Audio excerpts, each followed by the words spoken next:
Okay, we're here for our last segment. I want to welcome Amandeep Singh. He was an NDP candidate in BC's 2017 election and a referendum spokesman. Thanks for joining us today on a busy workday. Thank you, Jim.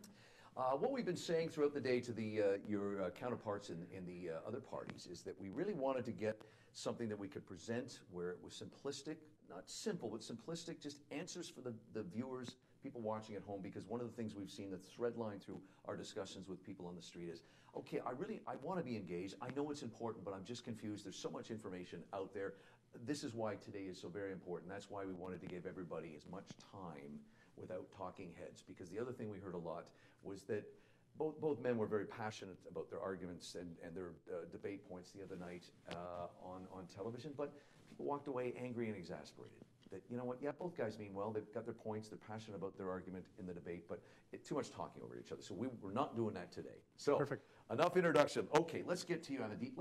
I'm going to ask you pretty much the same questions we've been asking everybody today, but for you, we're going to start with a question that not everybody, but a lot of people were asking me, and that was, okay, I know that this has happened before. Why the change? Why is it needed? Well, it's the NDP, frankly, campaigned on it. It was in their platform, and the voters, it was in the Green platform, I believe, as well. The voters came out overwhelmingly, and that's a government that we have, so they're following through on their platform. Plus, it is the national evolution of our voting systems, right? This is we endeavor to make things better, and we believe that this is the national evolution of making what we have under first past the post, of making it better, making a better system that correctly and most accurately reflects what voters want.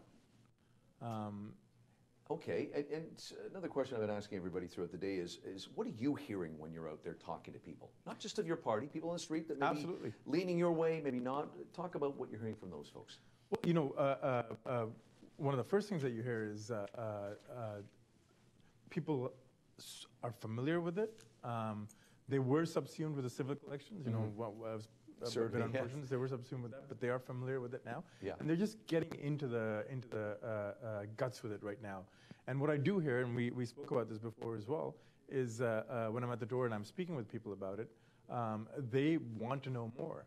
And so they're actually taking their time. I'm finding that people are actually going to be taking their time researching these issues far more than I did during the provincial election, right? That people are actually interested, and they're taking their time to find out what exactly proportional representation is and what the different systems that are proposed are and why we should be doing this. Let's talk, and again, because we're getting, I'm really hoping, and we've said this a couple times today, that our viewers out there, and we appreciate you tuning in today, I'm really hoping that as many viewers as possible will stay and watch all the segments, because you need to see every side and then put your thoughts together.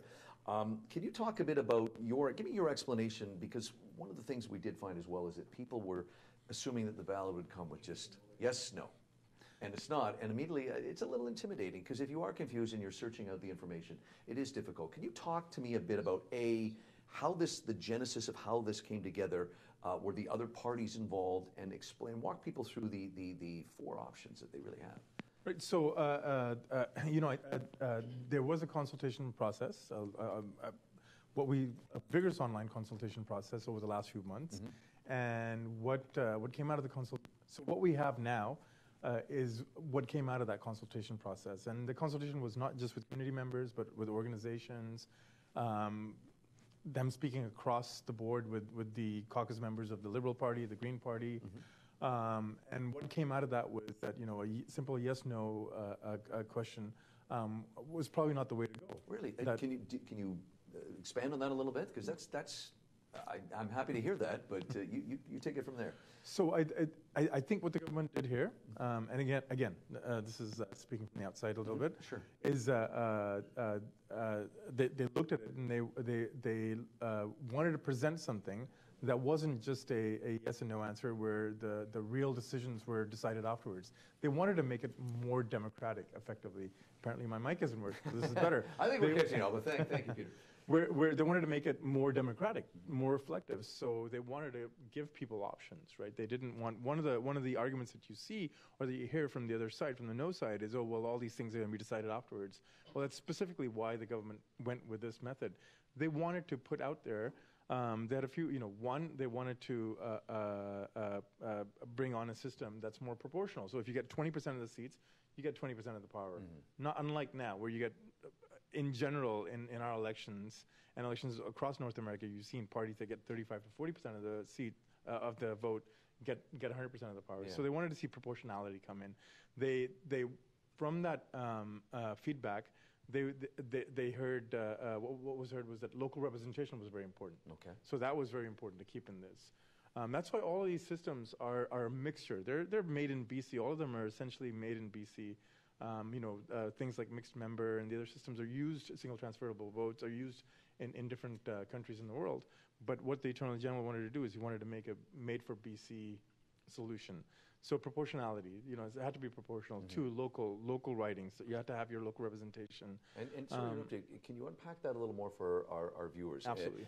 One of the things that I know I was hearing a lot of on the streets of Richmond this week was, okay, we've got 4 areas, we've got 4 ridings, we got 4 MLAs. I don't want to lose that. Yep. Can you expand on that a little? You don't lose that, right? Under all of the different systems that you have that are proposed, you will still have your the ridings may look different, right? They may be bigger, right? They'll generally be bigger. And you'll also, depending on the system, you may also have a regional riding as well. But you still have your local MLA. And in fact, it's even better. You have 2 MLAs that are local. You know what essentially is local, right? What is the difference between someone that lives in the east side of Richmond to someone that lives all the way in the west side of Richmond, right? I would say that a regional representative would be able to represent both. So under all 3 systems, you do get to vote for your local MLA, but you also get to vote for, under whatever system it is, for a proportional MLA, right?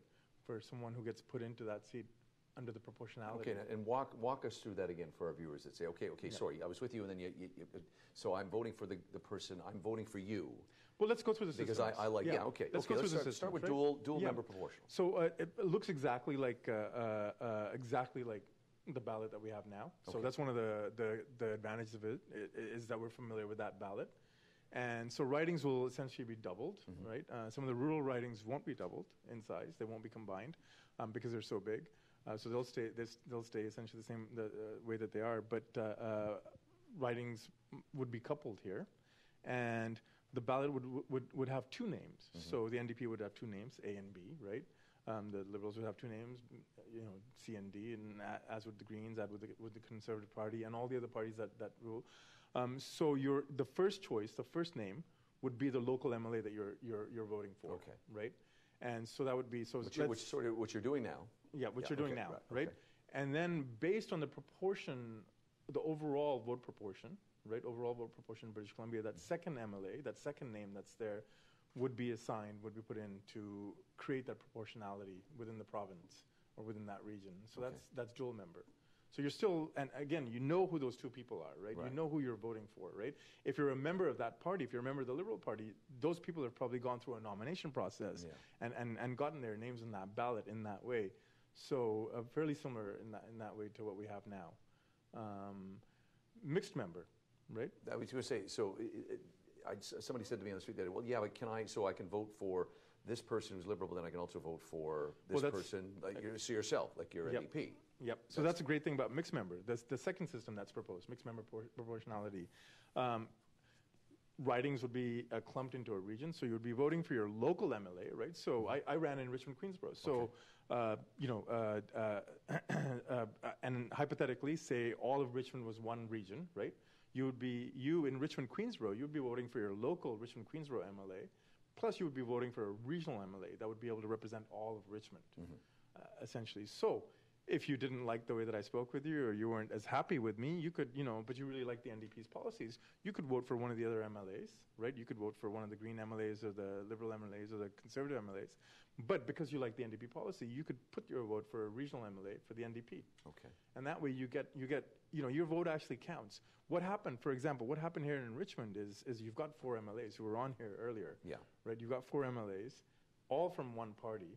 Yet, if you look at the vote, if you look at the actual vote count, the way that the vote went, and I don't know the figures for the other ones, but I do know for Richmond, Queensborough, 40% of the people voted for the BC Liberals.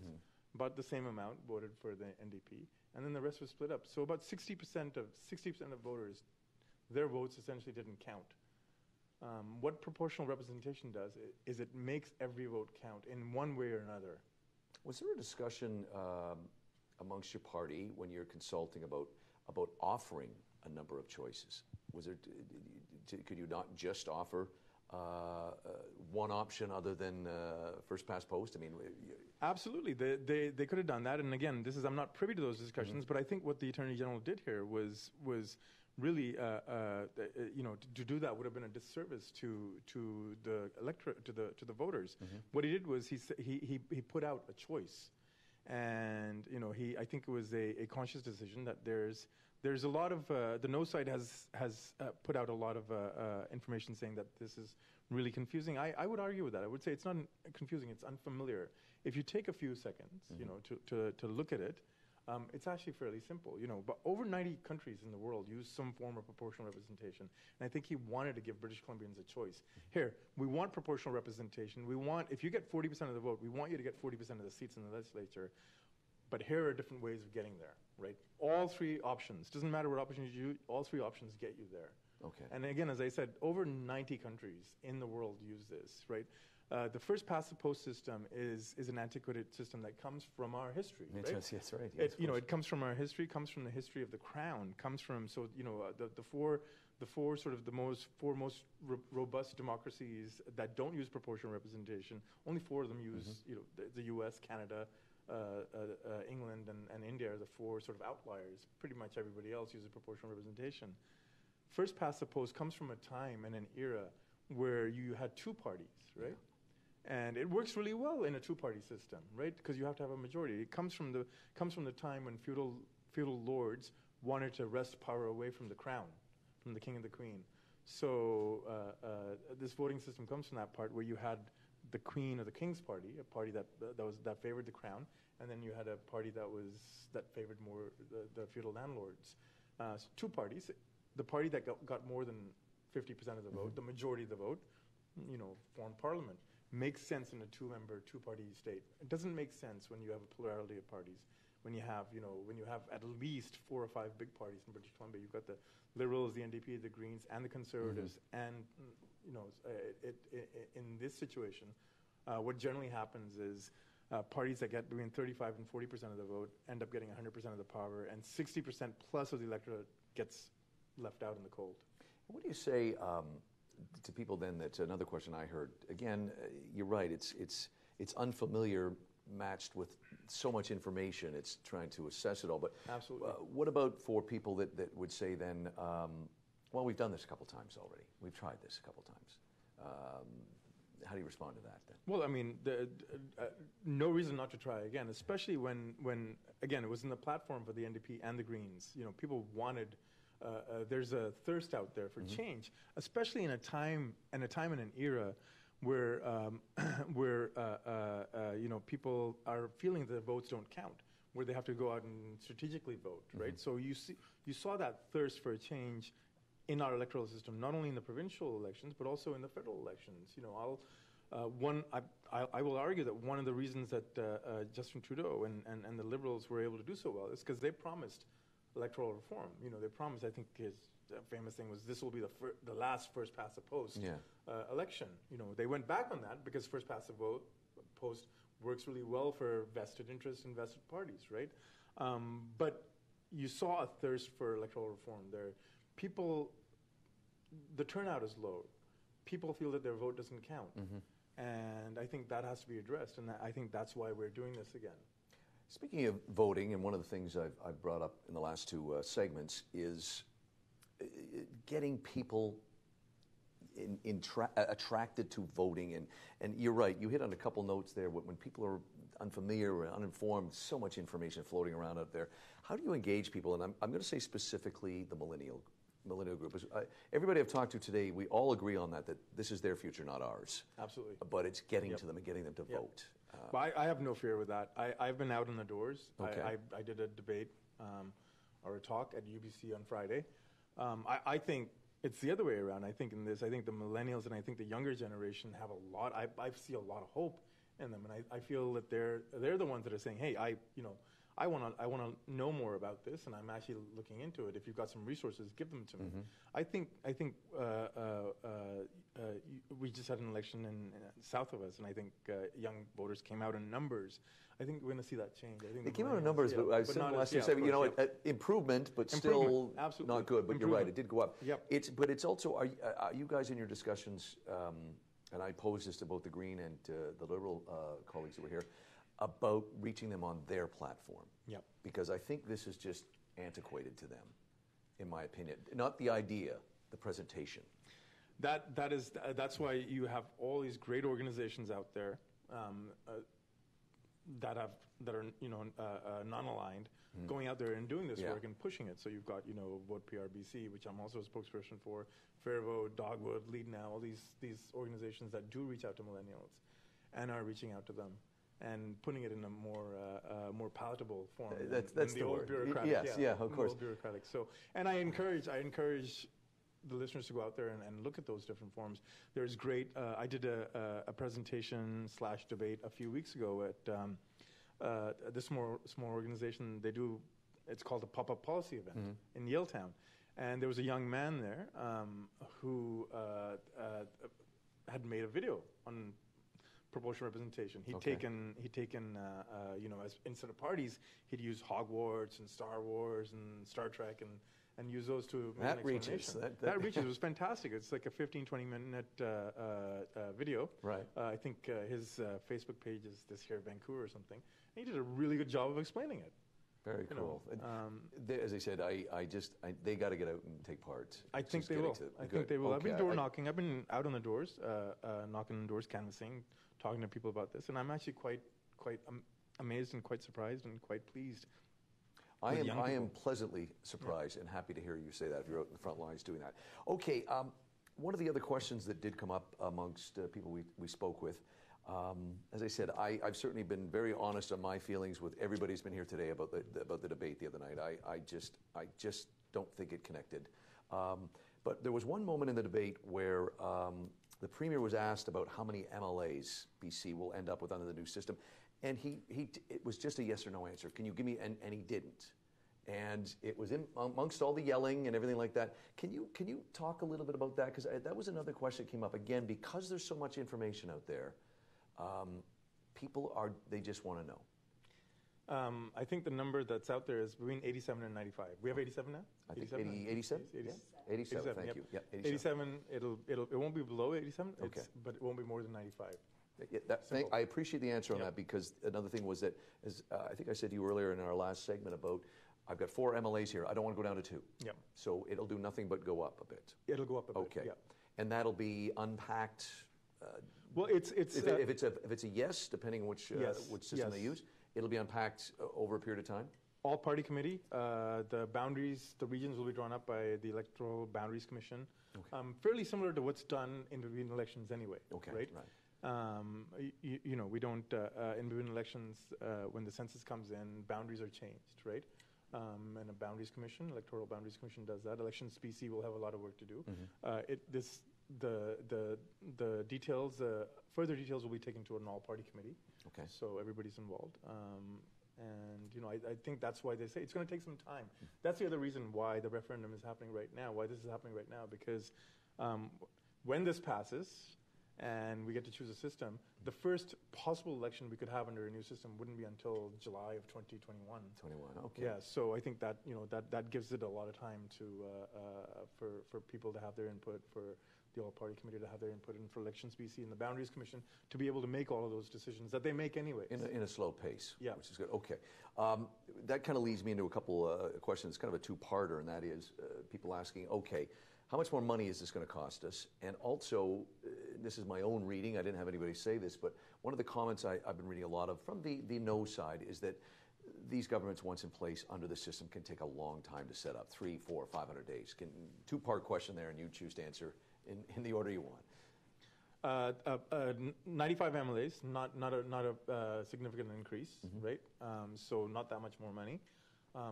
Worth it if you can make every person's vote count, right?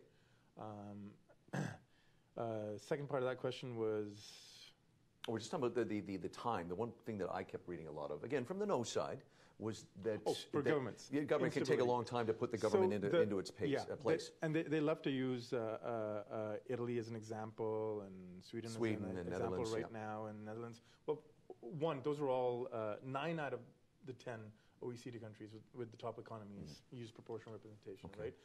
In terms of factors of livability, economic prosperity, happiness, proportional representation, countries that use proportional representation usually top that, right? We fall far below. In terms of governance, the longest and most comprehensive study ever done was done by a political scientist, Dr. Aaron Lippert. He studied 36 countries over 50 years. Countries with different varying electoral system, found really no difference in terms of the number of elections and the number of days that the governments were formed or not formed between countries that had first past the post and countries that had proportional representation. You know, the no side likes to come to that a lot. I think, what was it in a 530-day period? I don't have those figures. That's the figure around the 500. Yeah. 530-day. Well, in a 530-day period. I think the BC Liberals in 2 or 3 years ago sat 30 days out of that 530-day period. So BC was still governed at that point. Sure. So I think that you can take out instances here and there, but if you look at statistics and if you look at that study over a 50-year, over an impressively long period, over 36 different countries, it doesn't pan out. Statistics say that countries with proportional representation are no more unstable than countries with first past the post. Well, and another question, again, we've been asking pretty much the same questions throughout the day. One of the things that I've asked everybody here today is how do you react and how do you deal, and I don't use the word spin by any means, but how do you get it out there to the people if the numbers are low? Because this really is an important vote. And every country deals with voter apathy sometimes, and especially with this, where one of the questions was, it's not decided by 50% plus 1 of the number of BC voters, but will be decided by 50% plus 1 of the ballots returned. Is that true? Absolutely true, and that's how we decide elections. Yeah. That's how we decide elections. It's not 100% of the people don't come out to vote. It's fairly low. Yeah. And that is, so right now, if you have a government that's elected to 100% of the power with only 40% of the vote, well, it's not 40% of the vote electorate. It's something like 17 to 20% of people that have voted to put that government in power. No different from our election system right now. But at least staying with the same old system won't do anything. This is trying to address that. This is trying to address voter apathy. Yeah. Again, proportional representation, countries that have proportional representation, an average seven when they move over, they get a 7% higher average voter turnout than countries with first past the post. And very important, every country that had first past the post system and moved to a proportional representation system, none of them have moved back. We have that built in here. I mean, that was my next question. We have that built in here. You've obviously done your research and you have the history with this. Was the publics in some of these other countries, citizens, were they apprehensive? I mean, was there the same amount of confusion? Absolutely. And same now arguments. they look back and no one wants Absolutely. to. Okay. New Zealand, go back. Everybody's got Google. Go back to, I think it was the 90s when New Zealand did this, and you will see the same arguments. You will see absolutely the same arguments. It's confusing. It's difficult. It's, the extremists will rule. The people don't know what they're doing. You're going to lose your local representation.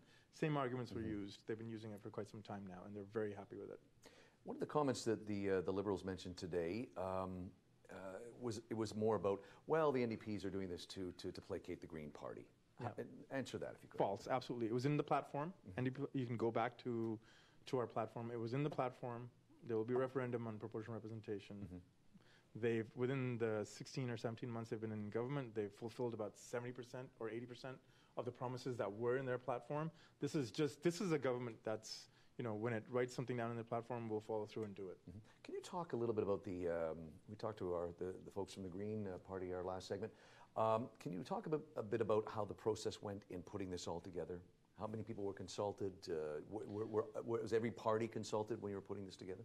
There was a rigorous debate in this in legislature, and I think that's one of the reasons why you'll see the options that are there. Yeah. You'll see the actual options, because that was specifically to address that concern of, well, we don't want to just vote yes and no.